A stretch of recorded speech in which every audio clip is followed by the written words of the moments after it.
Hatred is not simply the loud outburst we see in moments of conflict. Anger comes and goes. It can flare up like fire and cool down just as quickly. Hatred, however, is different. Hatred is slow, calculated, and often hidden behind a mask. It's not always visible on the surface, but it quietly corrodes trust, relationships, and even our sense of humanity. Unlike anger, which can lead to reconciliation when processed, hatred festers. It grows in silence, hardens the heart, and creates divisions that last generations. Today, let's uncover 5 signs of real hatred and explore why it's far more dangerous than anger. There's a profound difference between anger and hatred, and it begins with time. Anger is like a thunderstorm. It comes fast, it rumbles, it pours, but eventually the sky's clear. Anger, in its purest form, is an emotion that signals something is wrong. It can actually be useful because it alerts us to boundaries being crossed, to values being threatened, or to wounds that need attention. Once expressed or processed, anger often dissolves. It may leave some traces, but it does not necessarily take root. Hatred, however, is not momentary. Hatred is the decision to keep the storm alive long after the clouds have passed. It is sustained anger that has been fed, nurtured, and watered until it becomes something far darker. Hatred doesn't want resolution. It wants to linger. It doesn't seek truth. It seeks fuel. Where anger can cool down when given space, hatred grows stronger the more space and time it is given. When someone is angry, there is still a chance for repair. Apologies can be offered, conversations can be had, understanding can be built. But when anger hardens into hatred, the possibility of reconciliation shrinks. Hatred refuses to let go because it feels safer to hold on to resentment than to risk being vulnerable again. This is why hatred is more dangerous. It thrives in longevity. Hatred can last for years. It can survive without fresh conflict. It does not need a new wound. It simply feeds on memory, on rehearsed pain, on the refusal to release. It makes people carry yesterday's fire into today's relationships. While anger teaches us about the moment, hatred locks us in the past and robs us of the future. If anger is a spark, hatred is the coal that never cools. It doesn't just burn, it keeps smoldering in silence. And that slow, sustained heat is what damages hearts, destroys trust, and poisons entire communities. One of the most dangerous qualities of hatred is its quietness. Anger usually announces itself. You can see it in a clenched jaw, hear it in a raised voice, feel it in sharp words or heated debates. Anger is often noisy, and because of that, it is visible. We know when someone is angry, and that visibility creates opportunities to address it. People can calm down, apologize, or walk away. There is transparency in anger. Even if it is uncomfortable, at least it shows itself. Hatred, on the other hand, does not always show its face. Hatred often chooses silence. It hides behind forced smiles, polite conversations, or even indifference. And because it hides, it becomes strategic. Hatred is not about release, it is about calculation. It doesn't lash out in the moment, it studies, it waits, it looks for the most painful moment to emerge. Think about the difference. Anger wants to be expressed, but hatred wants to be effective. Anger shouts because it can't hold it in, but hatred whispers because it wants to maximize damage. It may manifest in subtle sabotage, in withholding affection, in deliberate exclusion, or in quiet plans to undermine someone's reputation. The strategy of hatred is what makes it far more dangerous than anger. When anger is released, it can bring clarity. You know what someone feels. But hatred clouds the truth. It doesn't want clarity. It wants control. It thrives in hidden corners where no one can easily call it out. And because it often disguises itself, sometimes as silence, sometimes as false kindness, it becomes harder to confront. The strategy of hatred doesn't just destroy relationships, it erodes trust. Because when someone finally realizes that behind the polite nods, behind the small talk, behind the silence was hate brewing all along, the betrayal cuts much deeper. Anger wounds, but hatred deceives, and deception leaves scars that are far harder to heal. That is why hatred is more dangerous. It doesn't need noise to destroy. It can undo lives in silence. It is patient, it is methodical, and it always strikes when the other person least expects it. And often, that is what makes the damage permanent. There is a crucial difference between anger and hatred, and it lies in what they target. Anger usually reacts to behavior. Someone cuts you off in traffic, lies to you, betrays a promise, or speaks harshly. Anger rises in response to what was done. At its core, anger is about actions. You can be angry at what someone did without believing they are entirely defined by that action. Anger says, I don't like what you did. Hatred goes deeper. It doesn't stop at behavior. It attacks identity. It says, I don't like who you are. I don't believe you deserve respect. I don't think you're worthy. And this is where hatred becomes more dangerous than anger. Because once someone begins to devalue your humanity, reconciliation becomes nearly impossible. You can apologize for behavior, but how do you apologize for simply existing? This shift from behavior to identity is devastating because it strips away dignity. Hatred reduces a person to labels. They are this, now they will always be that. They are not like us. It makes people forget the complexity of human beings and flattens them into categories that can be dismissed, rejected, or even destroyed. Once a person is dehumanized in the mind of another, hatred can justify any action against them. We see this everywhere, in relationships, in workplaces, in communities, even across nations. Anger may create conflict, but hatred creates division. Anger may start an argument, but hatred fuels discrimination, oppression, and violence. Hatred convinces people that they are not dealing with a fellow human being, but with an enemy who must be silenced or erased. When hatred attacks identity, it doesn't just wound the target, it reshapes the one carrying the hate. Because to deny someone else's humanity, you must slowly disconnect from your own. Compassion becomes harder, empathy fades, and the ability to see nuance disappears. Hatred shrinks the heart until all it can see is the worst in others. And this is why hatred is far more corrosive than anger. Anger, if addressed, can create dialogue and growth. Hatred, when it takes root, destroys the foundation of relationship, belonging, and shared humanity. It moves beyond what someone did and begins to destroy who someone is. One of the most frightening realities about hatred is that it rarely stays contained within one heart. Anger is often a personal reaction. You feel it, you express it, and in many cases you eventually let it go. But hatred has a way of spreading far beyond the individual who first carried it. It is infectious. It passes from person to person, from family to family, and even from one generation to the next. Hatred spreads because it thrives on stories of betrayal, stories of injustice, stories of pain. And instead of healing those stories, hatred rehearses them, retells them, and eventually hands them down like an inheritance. A child can grow up hating a group of people they have never even met simply because they absorbed the bitterness that was spoken at the dinner table, whispered in the community, or embedded in cultural narratives. This is how hatred becomes systemic. It is no longer about an individual wound, but about a collective one that is rehearsed until it feels like truth. Unlike anger, which can flare up and subside, hatred feeds on repetition. It grows stronger the more it is shared. When one person carries hatred, they rarely keep it to themselves. They spread it in conversations, in gossip, in teaching, in influence.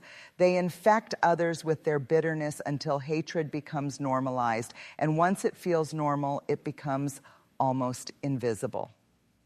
The infectious nature of hatred explains why conflicts between groups can last centuries, why families can hold grudges across generations, and why entire communities can become divided without even remembering the original offense. Hatred doesn't need fresh fuel. It survives on borrowed pain, carried long after the original wound is forgotten. And this is why hatred is far more dangerous than anger. Anger can be released, processed, or redirected, but hatred mutates. It replicates itself in others. It can turn personal resentment into collective prejudice, private bitterness into public injustice, individual pain into cultural violence. The tragedy is this: when hatred spreads, it doesn't just destroy relationships between people, it destroys the possibility of trust in entire communities. It creates an us versus them mentality, where empathy is replaced with suspicion and compassion is replaced with fear. Hatred is infectious because it doesn't need much to survive. All it requires is silence, repetition, and a willingness to hold on to bitterness instead of healing. And the more it spreads, the harder it becomes to uproot because it no longer lives in one person, it lives in a people. That is why hatred must be recognized and addressed early. Left unchecked, it will not only consume the person carrying it, but also infect those around them until it shapes cultures, generations, and histories. Perhaps one of the most deceptive qualities of hatred is that it rarely sees itself as wrong. Most of the time, anger is easy to admit.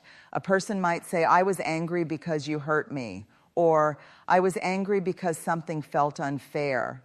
Anger is an emotion that can be acknowledged without too much shame because it is understood as temporary, but hatred hides behind a mask of righteousness. It convinces the one carrying it that their bitterness is not only justified, but even noble.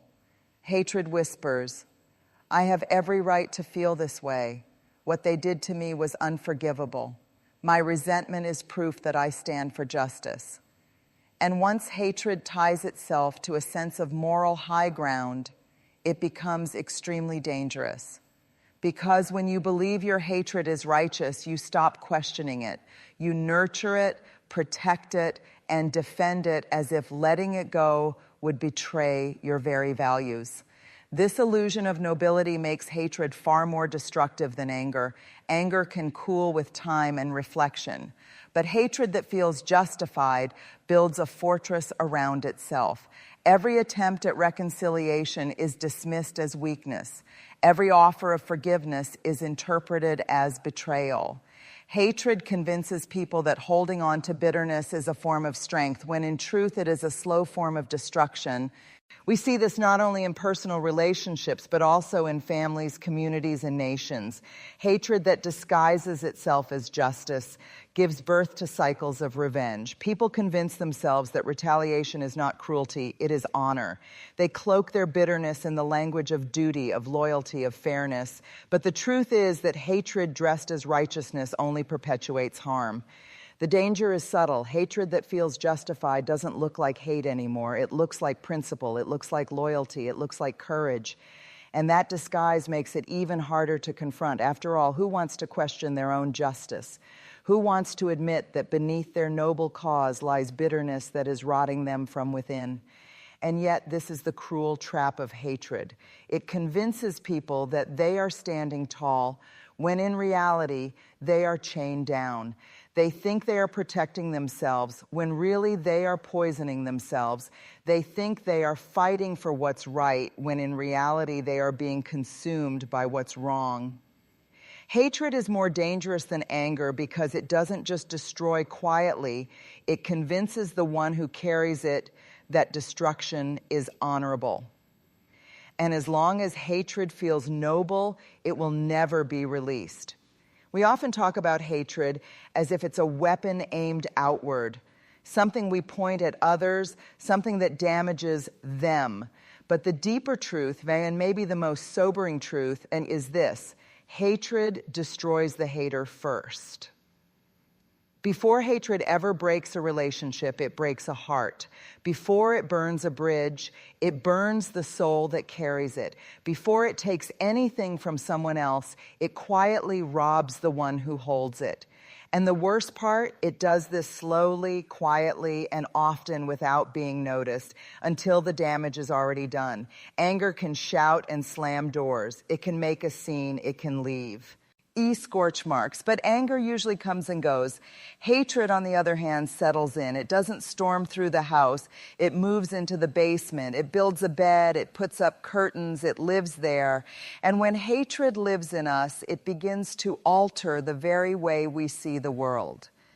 We stop seeing people as people and start seeing them as symbols of what hurt us. We stop hearing new information and start filtering everything through old wounds. We stop being curious and start being convinced. Hatred narrows the heart. It shrinks our capacity for joy, for trust, for tenderness. It calcifies our emotions until numbness feels safer than vulnerability. It tells us that cynicism is wisdom when really it's just exhaustion wearing armor. And worst of all, it begins to erode our own identity. When we hate someone or something long enough, we start defining ourselves not by who we are, but by what we're against. That is the quiet tragedy of hatred. It convinces us that we are protecting ourselves when in truth we are abandoning ourselves. We think we're standing strong, but really we're standing alone. We think we're in control, but really we're being controlled. We think we're winning, but really we're withering. You see, hatred feeds on energy, and it eats from the inside out. It drains creativity.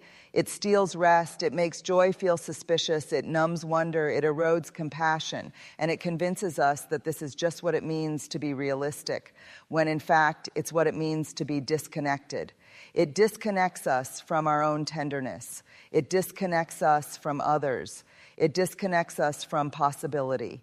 It disconnects us from healing. And here's the hardest truth of all. The person we hate may never even know it. They may move on. They may live their life. They may sleep peacefully at night. But we, the hater, are left tossing and turning, replaying the story over and over in our minds, convincing ourselves that the loop is necessary when really it's a prison. Hatred is more dangerous than anger because it doesn't just break relationships, it breaks selves. And if we are not careful, we will spend our lives trying to punish someone else, only to discover that we have been punishing ourselves. The healing doesn't come when the other person changes. The healing begins when we stop letting hatred define our inner world. The healing begins when we admit, I am tired of carrying this. The healing begins when we ask ourselves, who am I without this hate? And who could I become if I laid it down? Because at the end of the day, hatred may feel like a shield, but it's actually a cage. And the key is always in our hands. Hatred is not simply another shade of anger. It is something far more insidious, far more enduring, and far more dangerous. Anger can flare and fade, but hatred is sustained. Anger can shout in the moment, but hatred is silent, strategic, and patient.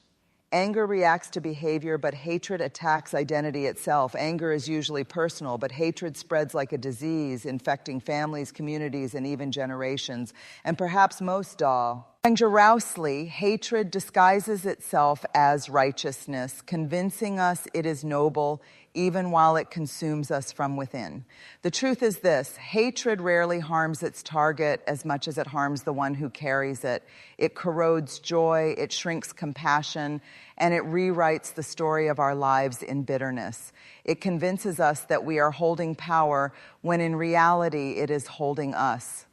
This is why hatred must be recognized for what it truly is, not just an emotion, but a poison. And like any poison, the first step toward healing is choosing not to ingest it anymore. Choosing instead to process anger before it hardens into hate. Choosing to confront pain rather than rehearse it. Choosing to release bitterness so that our lives are not defined by resentment, but by courage, forgiveness, and freedom. Because in the end, hatred never builds anything. It only destroys, and the first life it destroys is always the one who carries it. Hatred is not the same as anger, though at times it disguises itself as such. Anger is an emotion that, if handled with honesty, can become a teacher. It signals that something matters to us, that a boundary was crossed, or that healing is needed. Anger comes in storms and then subsides, leaving space for reflection, dialogue, and even repair. Hatred, however, is entirely different. It is not momentary, it is sustained. It feeds on the past and projects itself into the future. It refuses to let go. Hatred is more dangerous than anger because it operates in silence and in strategy. Where anger may show its face, hatred hides, waiting for the moment to strike. It doesn't merely respond to what someone did, it goes after who they are. It reduces human beings to labels, stripping away dignity and making reconciliation feel impossible. Even worse, hatred spreads. It is infectious. It passes from one person to another, from family to family, until it becomes a culture of resentment. And once it feels normal, it becomes invisible. The deepest deception of hatred is that it often feels justified, even noble. It convinces us that bitterness is loyalty, that resentment is strength, and that revenge is justice. Yet while it masquerades as righteousness, it is quietly destroying the one who carries it. Hatred robs us of peace, joy, trust, and connection. It convinces us that we are protecting ourselves when, in truth, we are poisoning ourselves. The invitation today is to see hatred for what it is, a prison we build for ourselves. We hold the key. And freedom begins not when someone else changes, but when we decide that carrying hatred is too heavy for the life we want to live.